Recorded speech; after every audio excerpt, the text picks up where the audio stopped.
নমস্কার, আপনাদের সকলকে অনেক ধন্যবাদ আজকের এই সাংবাদিক বৈঠকে উপস্থিত থাকার কারণে। আপনারা জানেন এসআইআর সংক্রান্ত একটি সাংবাদিক বৈঠক যেদিনকে এসআইআর ঘোষণা হয়েছিল অক্টোবর মাসের 27 তারিখ, তার পরের দিনই আমি করেছিলাম। এবং এসআইআর নিয়ে আমাদের দলের পক্ষ থেকে আমাদের স্ট্যান্ড সহ যে সমস্যাগুলো তৈরি হতে পারে আগামী দিনে সেগুলো আমরা আগে থেকে ফ্ল্যাগ করেছিলাম।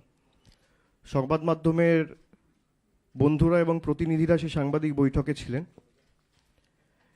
এবং যেটা আমরা আশঙ্কা করছিলাম, গত 2 মাসে আমরা দেখেছি সাধারণ মানুষ থেকে শুরু করে যারা এসআইআর এর কাজ করছে, বিশেষ করে বিএলওরা, তারা অনেকে এই অপরিকল্পিত, আনঅর্গানাইজড, আনপ্ল্যান্ড যে এসআইআর হঠাৎ করে ঘোষণা করে দেওয়া হয়েছে, যেখানে একটা এক্সারসাইজ সম্পূর্ণ করতে সাধারণত 2 বছর সময় লাগে, সেটা গায়ের জোরে 2 থেকে 3 মাসের মধ্যে কমপ্লিট করার যে একটা জোর জবরদস্তি এবং গাজোয়ারি মানসিকতা, তার প্রতিফলন আমরা লক্ষ্য করেছি বিগত 2 মাস ধরে।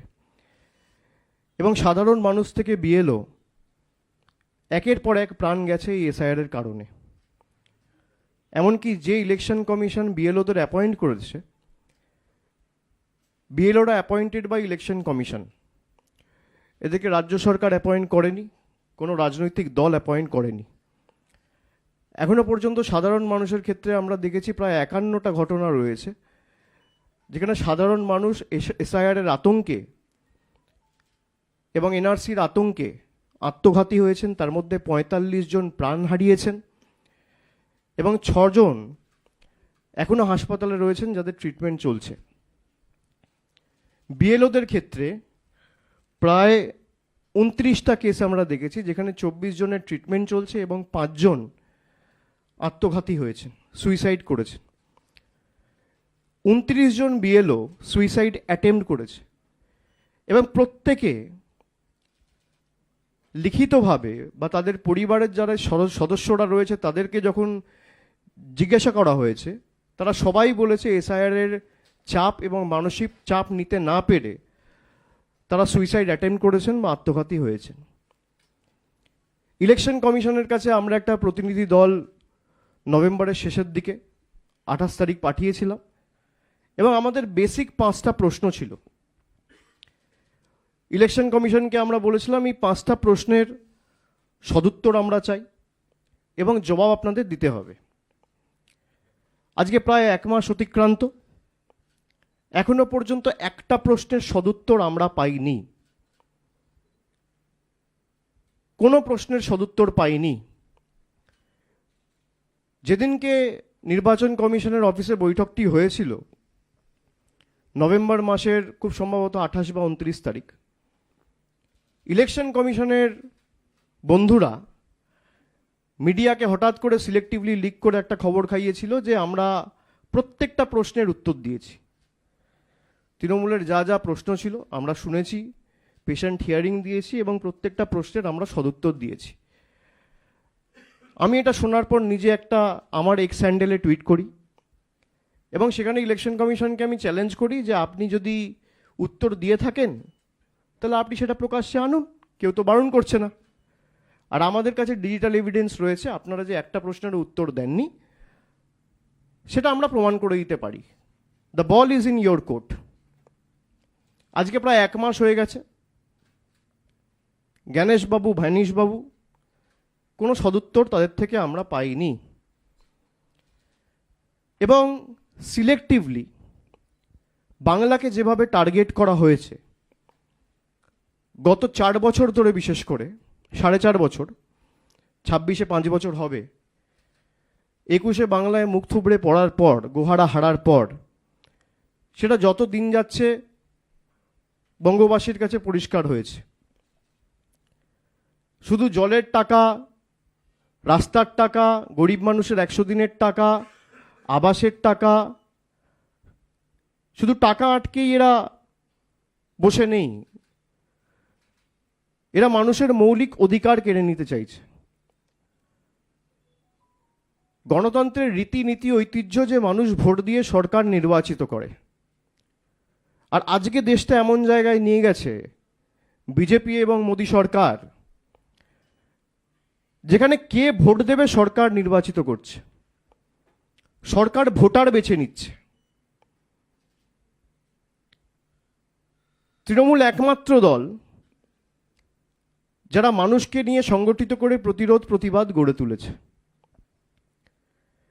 এবং প্রাথমিকভাবে যে ড্রাফট ইলেকটোরাল রোল প্রকাশিত হয়েছে, সেখানে আমরা দেখতে পেয়েছি যে 7,64,00,000 বা 66,00,000 ভোটার ছিল, তার মধ্যে 58,20,000 ভোটার বাদ গেছে। আমি যদি আপনাদের সংখ্যাটা বলি,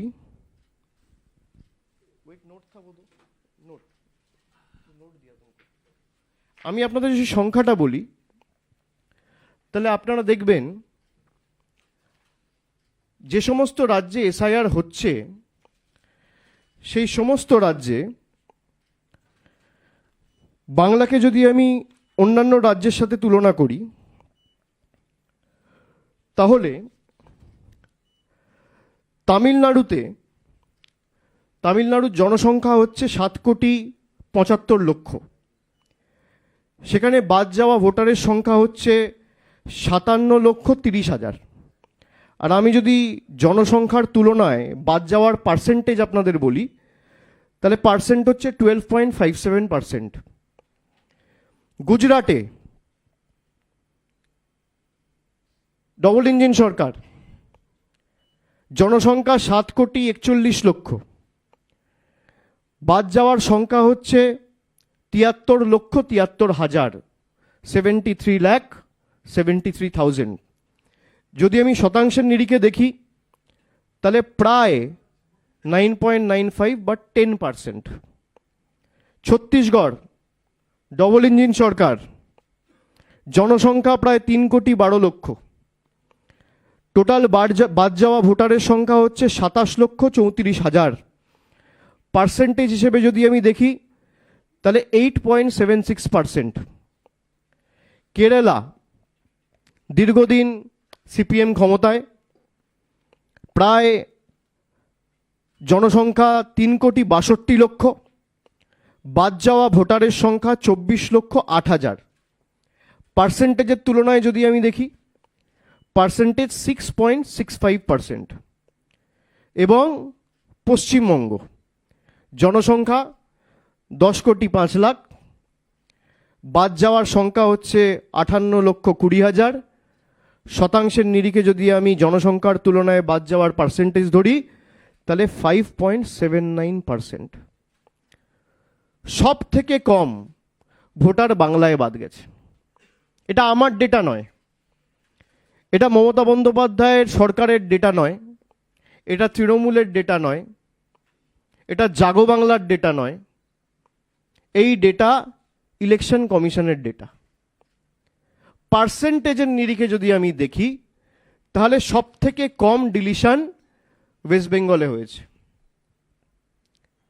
কিন্তু তাও জোর জবরদস্তি এসআইআর বাংলায় করতে হয়েছে, তার কারণ বিজেপি নেতারা প্রচার করেছে যে 1 কোটি বাংলাদেশি এবং রোহিঙ্গা নাকি বাংলায় বসবাস করছে।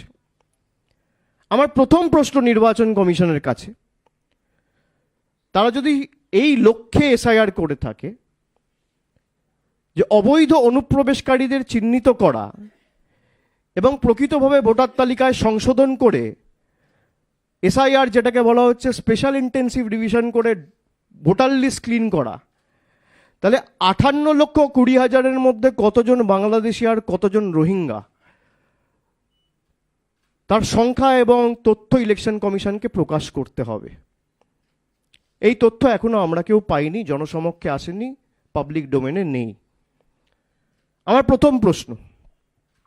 আমার দ্বিতীয় প্রশ্ন, যে আপনারা যে উদ্দেশ্য নিয়ে বা যে লক্ষ্য নিয়ে এসআইআর করেছেন, অবৈধ অনুপ্রবেশকারীদের চিহ্নিত করে তাদেরকে ফেরত পাঠানো, তাহলে যেখান থেকে রোহিঙ্গারা প্রবেশ করে, ভারতবর্ষের যে সমস্ত রাজ্য ইন্টারন্যাশনাল বর্ডার শেয়ার করে মায়ানমারের সাথে, সেই রাজ্যগুলোতে একটাতেও, সে অরুণাচল প্রদেশ হোক, নাগাল্যান্ড হোক, মণিপুর হোক, মিজোরাম হোক, একটাতেও এসআইআর হলো না কেন? আমার দ্বিতীয় প্রশ্ন, যদি বাংলাদেশি বাংলায় থেকে থাকে, বাংলা যেমন বাংলাদেশের সাথে বর্ডার শেয়ার করছে, ত্রিপুরাও বর্ডার শেয়ার করছে, মেঘালয়ও বর্ডার শেয়ার করছে, মিজোরামও বর্ডার শেয়ার করছে, তাহলে এই রাজ্যগুলোতে এসআইআর হলো না কেন? তার কারণ আপনার লক্ষ্য অবৈধ অনুপ্রবেশকারী চিহ্নিত করা নয়, আপনার লক্ষ্য বাঙালিকে হ্যারাস করা, বঙ্গবাসীকে হ্যারাস করা। আমার তৃতীয় প্রশ্ন, আজকে যারা বলছে যে রোহিঙ্গাদের আঁতুড় ঘর বাংলা বা বাংলাদেশিদের আঁতুড় ঘর বাংলা, তাহলে ইলেকশন কমিশন তাদেরকে চিঠি পাঠিয়ে শোকজ করলো না কেন? ইলেকশন কমিশনের তথ্য অনুযায়ী সবথেকে কম ডিলিশন হয়েছে বাংলায়। আমার চতুর্থ প্রশ্ন, সবথেকে কম ডিলিশন যদি বাংলায় হয়ে থাকে, আর সবথেকে বেশি ডিলিশন যদি উত্তরপ্রদেশ, তামিলনাড়ু আর গুজরাটে হয়ে থাকে, তাহলে মাইক্রো অবজারভারদের দল গুজরাটে পাঠানো হলো না কেন? উত্তরপ্রদেশে পাঠানো হলো না কেন? বা তামিলনাড়ুতে পাঠানো হলো না কেন? আপনি মাইক্রো অবজারভার লাগান, কারোর কোনো আপত্তি নেই। তৃণমূল লড়তে জানে, তৃণমূল লড়ে নেবে, কিন্তু একই যাত্রায় পৃথক ফল হতে পারে না। আমি বাংলায় থাকি, আমার জন্য আইন আলাদা, আর গুজরাটে যে থাকে তার জন্য আইন আলাদা। প্রতি দুদিন অন্তর অন্তর একটা করে নোটিফিকেশন ইস্যু করে বাংলার জন্য আইন পাল্টে দেওয়া হচ্ছে। একই নোটিফিকেশন আপনি কেন উত্তরপ্রদেশে লাগু করছেন না? একই নোটিফিকেশন আপনি কেন গুজরাটে লাগু করছেন না? ওখানে তো সব থেকে ভোটার বাদ গেছে, বেশি ভোটার বাদ গেছে।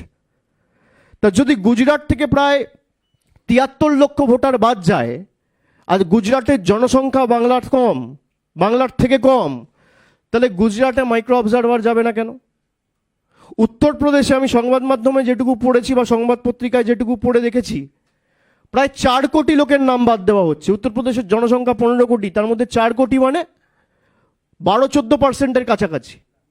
তাহলে সেখানে মাইক্রো অবজারভার যাবে না কেন? সেখানে স্পেশাল অবজারভারদের নিয়োগ করে পাঠানো হবে না কেন? সিলেক্টিভলি বাংলার জন্য কেন হবে?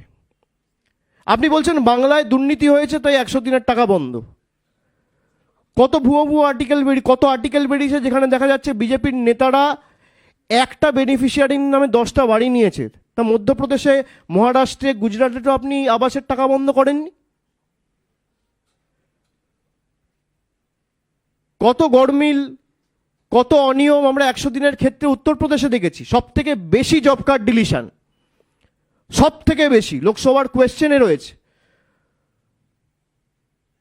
লোকসভায় কোয়েশ্চেন করা হয়েছিল, তার আনসার রয়েছে, সরকারের পক্ষ থেকে জবাব দেওয়া হয়েছে যে সব থেকে বেশি ডিলিশন হয়েছে উত্তরপ্রদেশ। তাহলে ১০০ দিনের টাকা উত্তরপ্রদেশে বন্ধ হবে না কেন? তার অপরাধ সে বাংলায় থাকে, তার অপরাধ সে গরিব, তার অপরাধ সে কুর্মী, তার অপরাধ সে রাজবংশী, তার অপরাধ সে সংখ্যালঘু, তার অপরাধ সে তপশিলি, সে উদ্বাস্তু। এই প্রশ্নগুলোর জবাব তো ইলেকশন কমিশনকে দিতে হবে। বর্ডারিং স্টেটগুলো যদি এসআইআর হয়, তাহলে সবকটা বর্ডারিং স্টেটে এসআইআর হওয়া উচিত। আমার পরের প্রশ্ন ইলেকশন কমিশনের কাছে, যখন এসআইআর ঘোষণা হলো তখন বলে দেওয়া হলো যে বাংলায় 55%, 45% না 50% ম্যাপিং পাওয়া যাচ্ছে, আর বাকি ম্যাপিং পাওয়া যাচ্ছে না। তাদের তথ্য অনুযায়ী দেখা যাচ্ছে প্রায় 89% ম্যাপ ডেটা রয়েছে। তাহলে ইলেকশন কমিশন কেন 10 কোটি বাংলার মানুষের কাছে কান ধরে ক্ষমা চাইবে না? এটা তো আপনার ডেটা, আমার ডেটা নয়। ড্রাফট লিস্ট অনুযায়ী দেখা যাচ্ছে যে প্রায় 89.65% ম্যাপিং হয়েছে, আর আপনারা এই মানুষের মধ্যে আতঙ্কের পরিবেশ তৈরি করেছিলেন যে 45% ম্যাপিং হয়েছে, বাকি পাওয়া যাচ্ছে না। তাহলে কেন ক্ষমা চাইবে না? অন্যান্য স্টেটের ক্ষেত্রে আপনি এক্সটেনশন দিচ্ছেন, আপনি ইউপির ক্ষেত্রে এক্সটেনশন দিয়েছেন, আপনি গুজরাটের ক্ষেত্রে এক্সটেনশন দিয়েছেন, এমনকি আন্দামান যেখানে জনসংখ্যা, আন্দামান ও নিকোবর, যেখানে জনসংখ্যা প্রায় সব থেকে কম, সেখানেও আপনি 7 দিনের এক্সটেনশন দিয়েছেন। উত্তরপ্রদেশে আপনি 15 দিনের এক্সটেনশন দিয়েছেন। ছত্তিশগড়ে আপনি 7 দিনের এক্সটেনশন দিয়েছেন। মধ্যপ্রদেশে আপনি 7 দিনের এক্সটেনশন দিয়েছেন। গুজরাটে আপনি 3 দিনের এক্সটেনশন দিয়েছেন। আপনি তামিলনাড়ুতে 3 দিনের এক্সটেনশন দিয়েছেন। তাহলে বাংলা এক্সটেনশন দিলেন না কেন? তার কারণ কি? লজিক্যাল ডিসক্রিপেন্সি বলে একটা লিস্ট হাওয়ায় ভাসিয়ে দেওয়া হয়েছে। কোনো অফিসিয়াল প্রেস রিলিজ নেই, একটা হোয়াটসঅ্যাপে সবার সাথে শেয়ার করেছে। হোয়াটসঅ্যাপ কমিশন সব কিছু হোয়াটসঅ্যাপে লিক করে, তার স্ক্রিনশটও আমাদের কাছে রয়েছে। লজিক্যাল ডিসক্রিপেন্সিতে আপনি বলছেন 1,36,00,000 লোক এমন রয়েছে যাদের কোনো না কোনো সমস্যা রয়েছে। বাবার সাথে কোনো বয়সের পার্থক্য রয়েছে, যাদের নামে কোনো বানানে ভুল রয়েছে, বাবার নামে কোনো বানানে ভুল রয়েছে, যাদের অ্যাড্রেসের সমস্যা হয়েছে, বা যাদের পদবিতে কোনো একটা বানান ভুল রয়েছে। 1,36,00,000। এই ডেটাটা ইলেকশন কমিশন কবে রিলিজ করেছে? আমি যদি আপনাদের জিজ্ঞেস করি, সংবাদ মাধ্যমে কেউ বলবেন আমাকে কবে রিলিজ করেছে? ধরুন 16 তারিখ ড্রাফট ইলেকটোরাল রোল পাবলিশ হয়েছে, এই ডেটাটা ইলেকশন কমিশন কবে রিলিজ করেছে? আমি জানি না, তাই আপনাদের জিজ্ঞেস করছি। September on the 16th। আপনি এটা দেখুন, look at the competency of election commission. 16 তারিখ ড্রাফট রোল রিলিজ হয়েছে, আর 16 তারিখই election commission draft roll assess করে সঙ্গে সঙ্গে বলে দিল যে 1,36,00,000 লজিক্যাল ডিসক্রিপেন্সি রয়েছে। আমি জানতে চাই ইলেকশন কমিশনের কাছে কি জাদুকাঠি রয়েছে, কোন জাদুকাঠির বেসিসে যেটা 80,000 বিএলও, 8,000 বিএলও সুপারভাইজার, 4,000 এইআরও, 300 ইআরও, 23 জন ডিইও, এতজন ইলেকশন কমিশনের প্রতিনিধি, যেটা 2 মাসে করতে গিয়ে হিমশিম খেলো, 29 জন আত্মহত্যা করলো। ইলেকশন কমিশনের কাছে কি জাদুকাঠি রয়েছে যে 7 কোটি ডেটা যাচাই করে সেম ডে, একই দিনে ইলেকশন কমিশন বলে দিল যে 1,36,00,000 ডিসক্রিপেন্সি রয়েছে? কোন জাদুকাঠির বেসিসে?